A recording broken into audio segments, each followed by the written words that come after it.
সে আমার সঙ্গে ছলনা করেছে, সব কিছু গোপন রেখে আমি তারা আমার সঙ্গে গোপন রেখে ছলনা করিয়েছে। এই ভালোবাসা দেখেছে। আল্লাহ নবী বলেন, আমি জান্নাতে গেলাম, হঠাৎ করে দেখি জান্নাতের মধ্যে ঘোরাফেরা করতেছে আনাসের মা। আমি হযরতে জিবরাইলকে জিজ্ঞেস করলাম, হে ভাই জিবরাইল, আনাসের মা রুমাইসা জান্নাতের মধ্যে? আল্লাহ পাক তখন উত্তর দিয়েছেন জিবরাইলের মাধ্যমে, আনাসের মা রুমাইসার প্রতি আল্লাহ পাক এত খুশি হয়েছেন, তার জন্য জান্নাত নিযুক্ত করিয়াছেন। যদি কেউ জান্নাতি নারী দেখতে চাও, জীবন্ত জান্নাতি নারী দেখতে চাও, এই আনাসের মা রুমাইসার মুখের দিকে তাকাও। আনাসের মা রুমাইসা মানে উম্মে সুলাইম যাকে বলা হতো, তিনি মদিনার মধ্যে অত্যন্ত সুন্দরী নারী ছিলেন। এই সুন্দরী নারী যে সে তাকে বিয়ে করতে চাইতো, তিনি যখন ইসলাম গ্রহণ করলেন, পূর্বের স্বামী তাকে ত্যাগ করে তিনি চলে গেলেন, অন্য দেশের মধ্যে চলে গেলেন।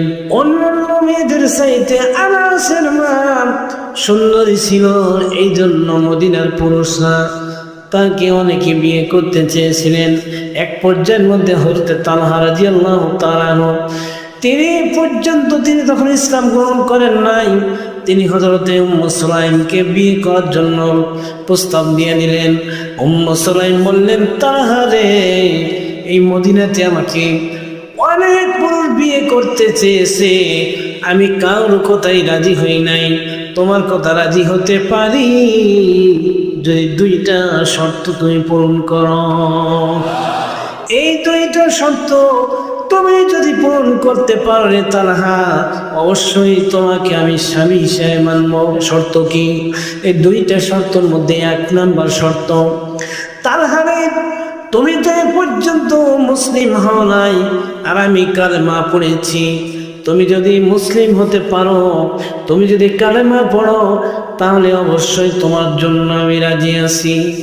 নাম্বার 2 হলো, এই তালহা, তোমাকে মোহর দিতে হবে, আর পৃথিবীর কোনো টাকা পয়সা কিচ্ছু দেয়া লাগবে না।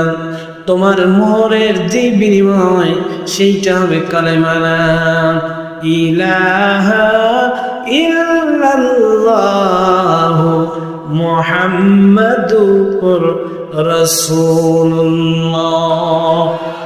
কালেমা হবে মোহর, আর শর্ত হলো তোমাকে কালেমা পড়তে হবে। এইটা হলে আমার মোহর, আমি তোমাকে দাবি ছেড়ে দিব, আমার মোহরের কোনো দাবি নেই। তিনি তখন সঙ্গে সঙ্গে রাজি হয়ে গেলেন। ঠিক মেয়েরা এইরকম ভাবে ইসলামকে প্রচার করিয়েছেন, শুধুমাত্র কলমের ডাক দিয়ে নয়, এর দ্বারা তিনি বুঝাইতে চেয়েছেন তিনার রূপ, লাবণ্য, সৌন্দর্য সব কিছু এই কালেমার জন্য বিসর্জন দিয়েছেন। ইসলাম প্রচারের জন্য নিজের সৌন্দর্য পর্যন্ত মিলিয়ে দিলেন। অনেক মুসলিম তাকে বিয়ে করতে চেয়েছে, তিনি কিন্তু রাজি হন নাই। শেষ পর্যন্ত তার সঙ্গে রাজি হলেন এই শর্তে, তিনি যদি মুসলিম হয়ে যান। এই মুসলিম হওয়ার জন্য তার সঙ্গে তিনি রাজি হয়ে গেলেন।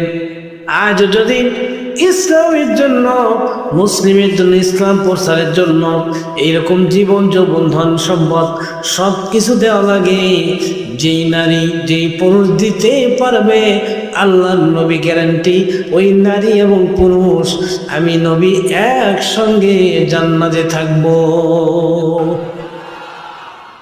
হযরত মুসলিম কেন জান্নাত তিনি নারী হয়েছেন? কেন তিনাকে আল্লাহ পাক দুনিয়ায় থাকতে নবীদের মাধ্যমে জান্নাতি ঘোষণা করেছেন? ওতে তালহা এবং উম্মে সুলাইমের যখন বিয়ে দুজনের হয়ে যায়, তাদের গর্ভে সুন্দর একটা সন্তান চলে আসে। কিছুদিন পর সন্তানটি ভূমিষ্ঠ হয়ে যায়। এই সন্তানটি সুন্দর একটা ফুটফুটে সন্তান। এই সন্তান কিছুদিন পরে, সামান্য একটু বড় হওয়ার পরে ইন্তেকাল করেন। কিন্তু উম্মে সুলাইম বাড়িতে ছিলেন, তার স্বামী ছিলেন না। স্বামীকে কিছু না বলে উম্মু সুলাইম স্বামীকে সান্ত্বনা দিলেন। রাতের বেলা তিনি ইসলামের কার্য প্রচার করিয়ে আল্লাহ নবীর দরবার থেকে যখন চলে আসলেন, উম্মু সুলাইম তাকে প্রেম নিবেদন করলেন। সব কিছু আদান প্রদান হয়ে গেল। এক পর্যায়ের মধ্যেই উম্মু সুলাইম বললেন, স্বামী রে, তোমাকে একটা কথা আমি বলতে চাই। বলে, কি স্ত্রী বিবিকে বলো।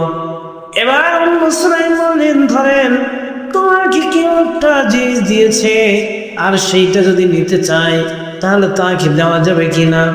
সঙ্গে সঙ্গে তালহা বলেন, স্ত্রীকে কি বলো, আমানত দেওয়ার যে কোনো টাইমে তারা আমানত দিতে পারে। এবার উম্মু সুলাইম বললেন, মন খারাপ করিও না স্বামী, আমাদের যে সন্তান সুলাইম তাকে আল্লাহ পাক দুনিয়া থেকে উঠে নিয়েছে। হযরতে তালহার মনে হয় গোটা আসমানটা তার মাথার মধ্যে ভেঙে পড়লো। মাটির তলা থেকে যেন, পায়ের তলা থেকে যেন মাটি ছড়িয়ে গেল। এইবার বললেন, উম্মু সুলাইম রে, কি করেছে রুমাইসা? এত বড় ঘটনা, আমাদের কলিজার টুকরে সন্তানটি মারা গিয়েছে, কেন তুই বলো না এ পর্যন্ত? অথচ এটা বলার আগে তুমি তোমার জাগতিক যেগুলো চাইতে সব কিছু মিটিয়েছ। তিনি বললেন, স্বামী গো, আমি অবশ্যই এইটা জানি যে তুমি তোমার সন্তানকে ভালোবাসো, তার ভালোবাসায় তোমার অন্তরটা কাতর হয়ে গেছে। আসার সঙ্গে সঙ্গে তুমি যদি কাতর হয়ে যাইতা, এই জন্য আমি না বলিয়ে তোমাকে আমি সান্ত্বনা করলাম, তোমাকে সান্ত্বনা দিলাম, আমিও তোমার দ্বারা সান্ত্বনা পাইলাম। এরপরে খারাপিনা সব কিছু করিয়ে তোমাকে আমি বললাম। তালহা বলেন, রুমাইসা রে, উম্মু সুলাইম, আমি এটা কিছুতেই মেনে নিতে পারতেছি না, চলো আমার সঙ্গে।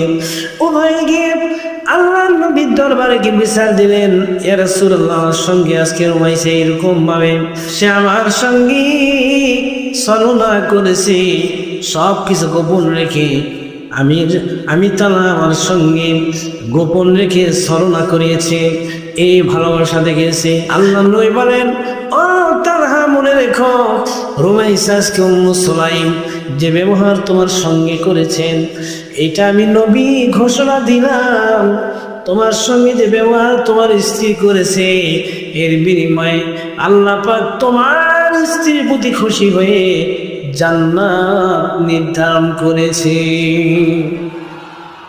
তাই স্বামীকে খুশি করার জন্য এরকম ভাবে এই নারীটি যদি জান্নাত লাভ করতে পারে, আজ অনেক মা বোন নামাজ আদায় করার পরও শুধুমাত্র স্বামীকে বেজার করার জন্য জাহান্নামে যাওয়ার উপযোগী হয়ে যাবে। আল্লাহ নবী বললেন, আমি যখন মেরাজে যাই, মেরাজে জাহান্নামের মধ্যে ঢুকলাম, বেশি জাহান্নামের অধিবাসীরা বেশি হচ্ছে নারী।